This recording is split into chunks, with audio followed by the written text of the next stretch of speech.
ഇതെന്താ അവിടെ ഇങ്ങോട്ട് പോരെ ഇരിക്കേ ഇത് കടിയൊക്കെ കടിയാന്നാ കുടിച്ചോ എങ്ങനെയുണ്ട് പ്രഭാതം പ്രഭാതം എപ്പടി ഇருக்கு നല്ലാക്ക് സൂപ്പർ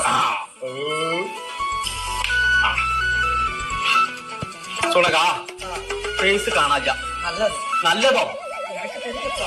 തേന്നാല് അടച്ചറപ്പേ നീ എന്താ കാട്ടുക ഒന്നും ഭയപ്പെട വേണം കാശ് ഞാൻ കൊടുக்கிறேன் പൈസ കൊടുത്തു ഞാൻ കൊണ്ട് വന്നിരിക്കേ ഇതെന്താ പൈസ കൊടുത്തിക്കാണ്ട് വാ ആ ശരി ഞാനേ മയമാജിന്റെ അവിടെ പോവാണ്ട് ആ. കേട്ടോ ആ, ശരി. അയാളൊന്ന് കട്ടിക്കാണ്ട് വരാം ആ, ശരി. എന്നായിക്കോട്ടെ ശരി. ആ പൈസ ഇപ്പം തരും ഓന്റെ തന്ത വേൽമുരുക്കം പഠിച്ചു സ്കൂളിലെ ഹെഡ് മാസ്റ്റാ പോയ ഇന്നേറ്റ കളി കുറെ കാലായി ഇടക്കിട്ട് ഏമാത്തിന് എவ்வளவு ஆச்சு